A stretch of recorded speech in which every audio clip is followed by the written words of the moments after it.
안녕하십니까. 신인근의 국방TV 시큐리티 뉴스입니다. 자, 오늘도 아주 중요한 우리 안보 소식 말씀드리도록 하겠습니다. 정말 자랑스러운 소식인데요.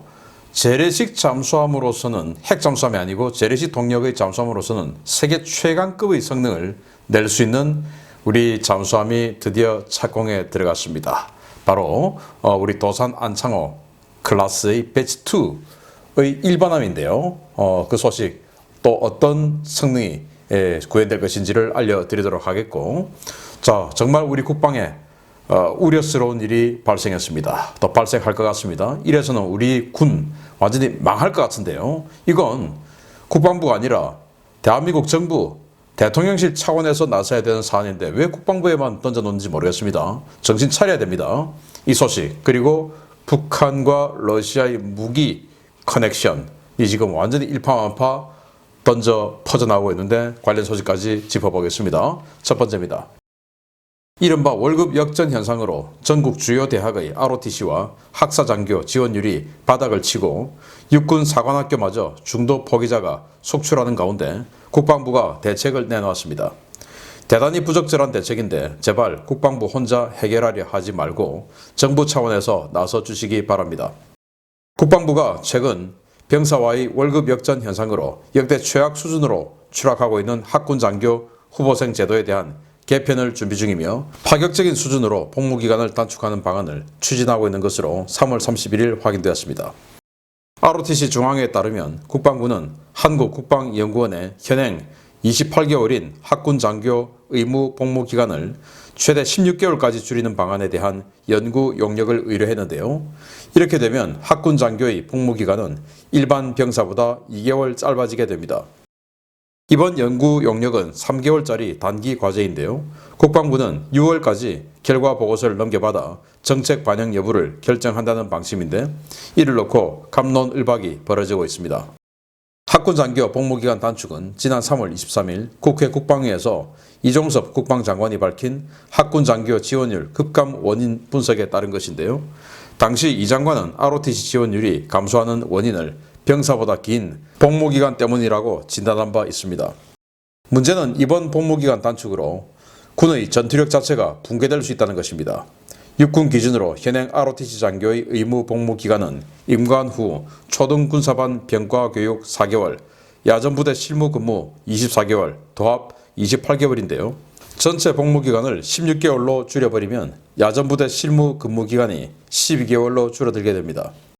현행 ROTC 제도는 후보생 숫자 대비 교육훈련 인프라와 예산이 턱없이 부족해 대부분의 장교들이 이른바 했다치고 방식의 기본 군사교육과 초등군사반 교육만 받고 야전에 부임하는데요.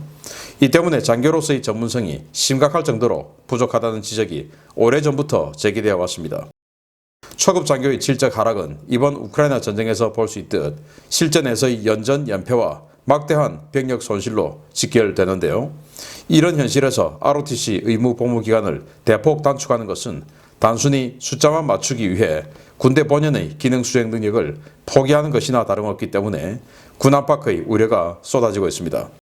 초급 장교를 포함해 군 간부 지원율 추락과 질적 하락은 복무기간의 문제가 아니라 근무 여건과 처우, 직업 안전성, 사회적 인식 등 복합적인 요소가 작용한 것이어서 국방부 혼자 힘으로는 해결이 불가능한 과제입니다. 대통령도 국정과제 중 하나라고 밝힌 이 초급 간부 문제, 도대체 왜 국방부 혼자서 풀지도 못할 과제에 위험한 방향으로 접근하려 하는 것인지 모르겠습니다. 정말 심각하죠. ROTC 지금 질이 너무 낮아요. 지금 이 병사가 18개월이니까 그럼 병사보다 2개월 짧게 해주면 좀 나은 애들 오겠지. 예전에 저희들이 군대 갈 때 육군 30개월 할 때 ROTC 28개월, 육군보다 2개월 짧았으니까 괜찮았지. 그때 2개월 짧아서 괜찮았던 것보다 더 큰 건 그 ROTC를 졸업하고 전역하고 나오면 대기업에서 특채해줬기 때문입니다. 그러니까 그냥 지원율이 폭증했죠. 저 같은 사람은 성적도 별로였고 체력도 별로였고 해서 ROTC 못됐습니다, 저는. 그런데 지금은 뭡니까? 정말 제가 이런 말씀 드리면 고소고발 들어올 수도 있는데 저는 정말 충심해서 드리는 말씀인데 요즘 ROTC 출신 이 장교들 너무 질이 낮아서 병사들이 참 우습게 보는 경우가 많다고 하죠. 왜냐? 영어 우리 한미연합 훈련하고 우리 한국군은 한미연합 작전을 기본으로 작전 계획, 전쟁 계획이 짜져 있는 군대인데 영어의 영자도 모르는 장교들이 있는데 그거 어떻게 통솔이 되겠습니까? 뭐 워낙 수도권 대학에 ROTC가 지원을 안 하니까 지금 뭐 여러분들 들어도 보지도 못한 그런 대학교에다가 다 학군단 설치해가지고 ROTC 인관을 시키는데 야, 이 사람들이 영어의 영자도 몰라요. 수학의 숫자도 몰라요. 뭐 수학은 좋다 칩시다. 뭐 크게. 근데 포병장교 하려면 그것도 좀 알아야 돼요. 근데 그런 사람들 데려다 놓고 정말 우수한 병사들 지휘하려고 하니까 리더십이 생깁니까? 자, ROTC 4개월 동안 이제 졸업을 합니다. 그런 임관을 하죠. 자, 그러면 4개월 동안 병과학교에 가서 교육을 받는데 ROTC 한번 임관하면 4,000명씩 하죠. 그러면은 그 중에 보병학교, 포병학교, 기갑학교, 공병학교 이런 데로 이제 분산되어서 하는데 수천 명씩, 수백 명씩 이제 그 장교학교로 들어갑니다. 그걸 4개월 하는데 한 반에 50명씩 해가지고 그 중에 딱 들어와 보니까 장기 안 되겠네. 예, 나는 뭐 그냥 장기 안 하고 그냥 빨리 그냥 전역하고 갈래. 라고 그 훈련소에서 마음먹는 사람들이 엄청나게 많이 생겨요. 장기라는 게 이제 말뚝박는다 그 말입니다. 직업 군인 되겠다.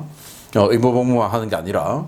자, 그래서 한 반에 50명 중에서 정말 냉정하게 현실을 말씀드리면 한 40명 정도 뭐 장기 안 되겠다 안 할란다. 한 10명 정도가 남아서 그 사람들 질문하고 열심히 하는 나머지 40명은 그냥 잠자고 그래도 되는 분위기가 형성되어 있고. 자, 포병 훈련을 하면 K9 자주포가 아주 많이 있어야 되죠. 지금 뭐 다 K9 자주포 아니면 K55A1 이런 거 쓰니까 그런 것들이 많이 있어야 되는데 그러면 이 포병 포대장이 되려고 하면은 이 장교는 포수가 하는 역할 그리고 탄약수가 하는 역할 뭐 장전수가 하는 역할 그리고 조종수가 하는 역할 다 알아야 되지 않습니까? 그 해당 자기 지휘하는 분야의 모든 분야의 스페셜리스트가 되어서 지휘관으로 들어가야 인정을 받죠. 그런데 자주포는 하는데 병과학교에 자주포는 딸랑 한 문 있는데 그걸 가지고 한 반씩 들어가지고 하는데 50명을 어떻게 다 실습을 시켜줍니까? 그냥 야 뭐 해보고 싶은 사람 손 들어. 저요 장기하고 싶은 사람들. 그러면 이제 걔들하고 나머지는 뭐 다 알았지? 끝입니다. 그래가지고 했다 치고 해서 인관회에서 들어가면 처음에 여러분들 뭐 군대 갔다 오신 분들 다 아시죠? 소위는 그냥 없는 사람 취급하는 거죠. 뭐 알아요. 뭐 인정을 해주죠. 그래서 어리버리 하면서 뭐 배우고 해가지고 한 1년 배우면 이 병과학교에서 대충 하고 왔으니까 현장에서 한 1년 배우고 그리고 지휘 능력을 갖추어서 나머지 1년 동안 이제 중위가 되어서 그 중위부터 뭔가 조금 일 좀 하고 전역을 하는 거예요. 근데 이거 지금 4개월 또 했다 치고 그대로 하고는 들어가가지고 소위들 아무것도 모르는 어리버리 하다가는 그냥 그 상태에서 전역하는 이것도 어떻게 되겠습니까? 대한민국 장교 4,000명이 이제 이런 상태 같으면 이걸 지금 분명히 윤석열 정부가 국정과제라고 했습니다. 그러면 정부 차원에서 나서야죠. 대통령실 차원에서. 왜? 지금 우크라이나 보십시오. 장교 지휘 능력이 형편없으니까 부흥레다로에서 이렇게 그냥 뭐 한 개 예단이 박살나는 거 아니겠습니까? 도대체 뭐가 뭔지 갑자기 포탄 날아오니까 어버버 해가지고 그냥 다 죽는 거 아니겠습니까? 이게 지휘관이 형편없으니까 이따위 상황이 나오는 거죠. 우리나라 이렇게 되는 겁니다. 이제 우리나라를 지킬 수 있는 그런 동량들을 만드는데 국방부 알아서 해. 국방부 무슨 힘이 있습니까? 그래서 ROTC에게 복무기간을 단축시켜주는 게 이거는 완전히 단편적인 여기 째졌으니까 그냥 기워. 예. 여기 지금 고름 나니까 그냥 뭐 고름 짜. 고름이 나오는 이유를 알아야 되는데 그 염증의 이유를 알아야 처방이 될 거 아닙니까? 그냥 고름 나오니까 고름 짜고 그냥 일단 좀 붕대 좀 발라놔. 이거 아닙니까 지금? 그래서 ROTC를 왜 안 가냐? 취업에 전혀 도움이 안 되고 마이너스 효과다. 그럼 취업 잘 되게 해줘야죠. 공기업 그리고 공무원 되는데 가산점 확실하게 주고 그리고 대기업이 아니 이 자본주의 국가에서 내가 기업주인데 나는 ROTC 나온 애들 나는 선호해야 더 우대할 거야 라고 하는 걸 왜 국가인권위에서 그거를 하지 말라고 합니까? 이런 식으로 북한 핵실험도 한번 한 적 없는 그 시기에 대한민국의 잣대를 들이대서 지금 북한 핵실험 6번 하고 핵미사일 셀 수도 없는 종류로 만들었고 핵탄두까지 공개하는 이 마당에, 그리고 지금 전쟁, 이 대규모 전쟁의 참상을 우리도 목도하고 있는 이 시기에 아직도 국가인권에 타령하고 여성단체 타령하고 하겠습니까? 그래서 되겠습니까? 이 난장판을 누가 만들었냐? 윤석열 정부가 200만 원 병사 월급 준다. 좋습니다. 그 200만 원 월급 주는 것 때문에 정말 근소한 차이로 대통령 되었으니까 같이 있다 칩시다.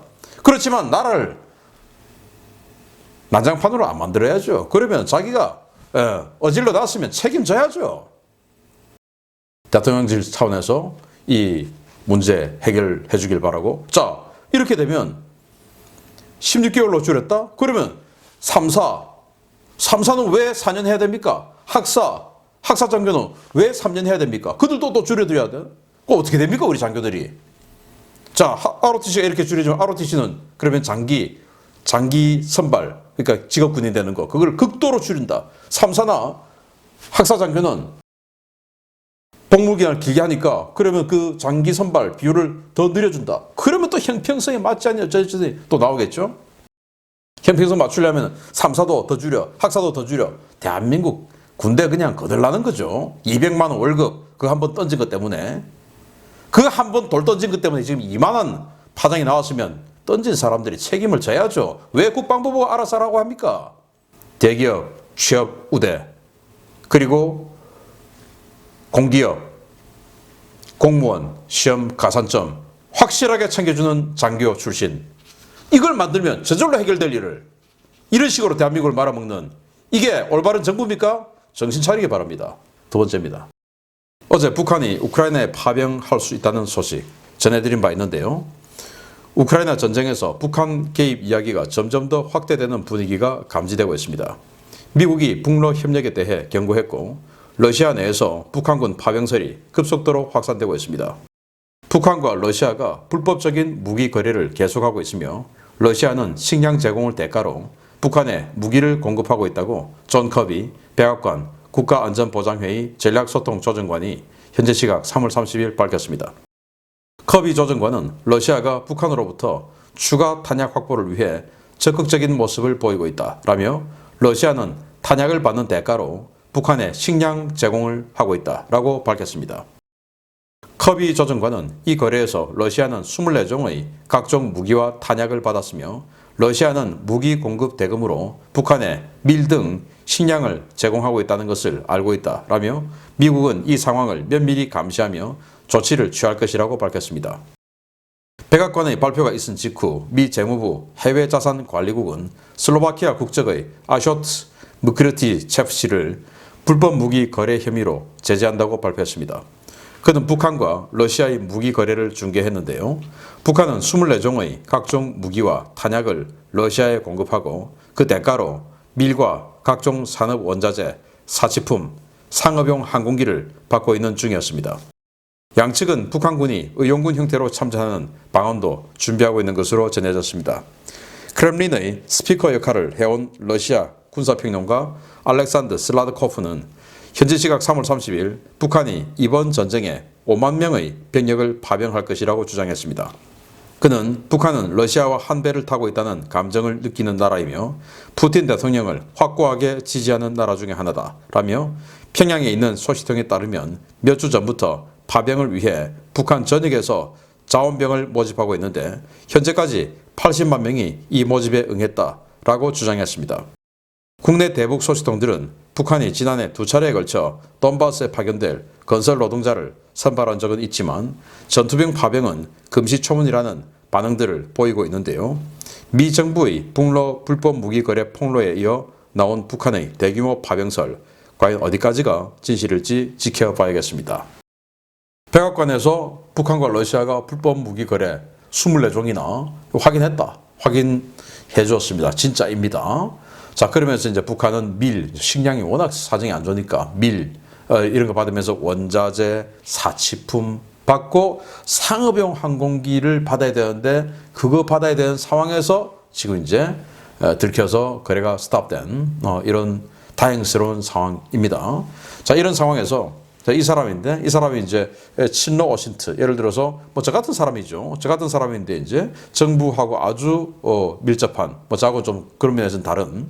그래서 정부가 전해주는 이 소식을 마구마구 이제 떠들어대면서 이 친정부 성향의 이 군사안보 분야의 여론을 형성하는 그런 이제 이 오피니언 리더예요. 이 사람이 이렇게 주장합니다. 야, 북한하고 5만 명 지금 약속해서 5만 명 올 거야. 그래서 북한에서 지금 선발받고 있는데 신청받고 있는데 80만 명이나 지원했어 라고 주장한 겁니다.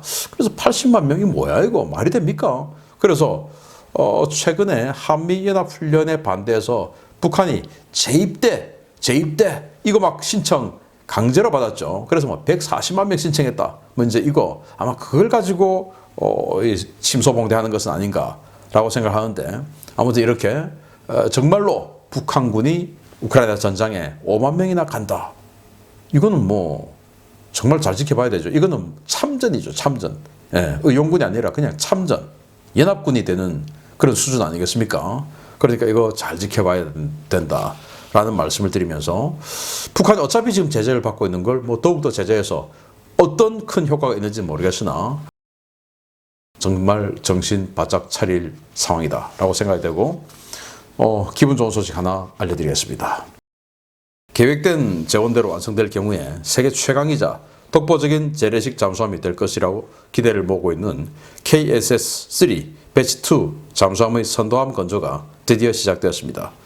기존 재래식 잠수함의 한계를 뛰어넘는 괴물급 잠수함이 나올 것이라는 기대가 모아지고 있습니다. 이른바 KSS-3 배치 2로 명명된 4세대 잠수함의 선도함이 3월 30일 대우조선해양 거제조선소에서 용골 거치식을 갖고 본격적인 건조 작업에 들어갔습니다. 방위사업청과 해군 주요 관계자들이 참석한 가운데 열린 이번 용골 거치식은 신형 잠수함의 첫 번째 블록의 뼈대인 용골을 건조 도크에 거치하는 군함 건조 작업의 첫 번째 단계인데요. 올해 건조에 들어가는 이 잠수함은 이르면 내년 하반기 그 모습을 드러낼 것으로 보입니다. 이 잠수함은 수중 배수량 3,700톤급의 도산 안창호급을 확대 개량한 차세대 잠수함인데요. 길이 83.5m, 직경 9.6m인 도산 안창호급보다 훨씬 커진 길이 89.4m, 폭 9.7m로 수중 배수량이 최소 4,000톤 이상인 것으로 알려졌습니다. 신형 잠수함은 납축 전지를 이용한 기존의 도산 안창호급과 달리 리튬 전지 체계를 탑재해 지속 자막 능력이 이전 모델의 2배 가까이 향상됐는데요. 이는 동급 최강 성능을 가지고 있다고 평가되는 일본의 타이게이급과 대등 이상의 성능으로 평가되고 있습니다. 국내 독자 개발인 음향 무반향 코팅 체계가 적용되어 기존 잠수함보다 수십 데시벨 이상 소음 감소가 이루어져 세계 최정상급 정숙도를 구현할 예정이고 기존 잠수함들의 2배 이상의 탐지거리와 표적 처리 능력을 갖춘 최신형 소나 체계도 탑재될 예정입니다. 주목할 만한 것은 어뢰발사관 6기와 별개로 설치되는 10기의 탄도미사일 수직발사관입니다. 이 발사관에는 사거리 500에서 800km 이상의 현무포 SLBM이 탑재되는데요. 현존하거나 앞으로 등장할 잠수함 가운데 이 정도 능력의 탄도미사일을 탑재하는 잠수함은 도산 안창호급과 KSS-3 배치 2가 유일합니다. 이 잠수함은 2028년부터 2032년까지 순차적으로 3척이 전력화될 예정인데요. KSS-3 배치 2를 통해 재래식 잠수함 기술의 정점을 찍은 대한민국, 다음 차례는 핵잠수함이 되어야 하겠습니다. 배치 2 선도함 기공식이라고 하는데 여기 뒤에 이제 회색 같은 거 뭐가 큰 구조물 보입니다. 이게 바로 잠수함 용골이고 그걸 여기 지금 노란색 여기다가 얹었죠. 여기에 이제 더 크죠. 여기다 이제 얹어서 건조 시작했다라는 걸 이렇게 해군 장교들 그리고 현장 관계자들이 모여서 홍보를 했습니다. 자, 이게 그 도산 안창호급보다 얼마나 더 커졌냐 하면은 길이는 6m 길어졌고 폭은 10cm 커졌어요. 그러니까 전체적으로 길이가 더 길쭉하게 늘어났다는 것이 되겠죠. 그래서 여기 수직발사관에 들어갑니다. 이 수직발사관이 6개에서 10개로 늘어났고 이 탄도미사일은 한 800km 날아가는데 편심 탄도 비행을 하면서 날아가는 뭐 아주 여격하기 힘든 그런 탄도미사일이죠. 재래식 잠수함 중에서 탄도미사일, 즉 SLBM을 탑재한 이런 잠수함이 있냐? 있죠. 북한 있는데 그걸 북한의 그 쓰레기 같은 그 잠수함을 제외하고는 제대로 된 서방제 잠수함 중에서는 순항미사일이 아니고 탄도미사일을 탑재한 유일한 재래식 잠수함이죠. 거기다가 이 음향 무반향 코팅 체계. 그러니까 이제 비행기에 스텔스 램 도료 이렇게 칠하면 적의 레이더파를 좀 튕겨내고 비껴내고 하는 뭐 그런 작용이 있다고 하죠. 그런 것처럼 액티브 소나가 딱 들어오면 그걸 이제 튕겨서 반사시켜서 계획에 가는 게 아니라 비껴나가게끔 또는 흡수하는 이런 역할을 해서 적의 액티브 핑을 맞아도 적에게 들키지 않는 이런 능력이 있다고 해요. 물론 뭐 완전히 안 들키는 건 아니고 그게 조금 더 이제 강해졌겠죠. 그런 능력이. 그걸 이제 우리 국내 독자 개발한 이런 코팅 체계를 적용해서 적에게 더욱더 안 들킨다. 더 은밀하다라는 것이고, 그리고 이제 소나 체계도 훨씬 강화해서 탐지거리 214급 잠수함에 비해서 2배 이상 늘어났다라는 거. 그리고 뭐 그렇다고 하더라도 이 탐지 능력에 있어서만은 일본의 타이게이급이 최강이 아닐까. 그러나 탐지 능력은 준수하고 공격 능력은 또 일본 타이게이급보다 우리가 압도적이다라는 걸 보면 이 정도 재래식 잠수함 중에서는 거의 최강이다라고 봐주는 것이 맞다라고 보고, 이 소식을 들은 대만 또 이런 군사 마니아들이 있어요. 야, 좋다 좋다 이렇게 된 거예요. 왜냐? 이제 이 대한민국이 최근에 반중, 친미, 친자유민주주의 이 카테고리로 들어오는 이런 그 선명한 움직임이 보이니까, 야, 그러면서 대한민국 우리 편이잖아. 자, 그런데 서해에서 이런 거, 남해에서 이런 거 움직이면 중국이 조금 긴장할 거 아니냐. 그러면 그게 우리 대만에게 더욱더 이로울 거 아니냐 해가지고 이 엄청난 성능의 잠수함에 대해서 대만이 환호하고 있는 이런 상황도 있다고 합니다. 환호만 하지 말고 우리 것도 사면 더 좋을 텐데, 또 정부가 또 중국 눈치 보는 쫄 보면 못 팔겠죠. 아무튼 뭐 그런 거는 있습니다. 어쨌든 세계 최강의 재래식 잠수함 스타트했습니다. 세 척 만들 텐데 이 세 척 이후에는 핵 잠수함이 되기를 염원해 봅니다. 마치겠습니다. 감사합니다.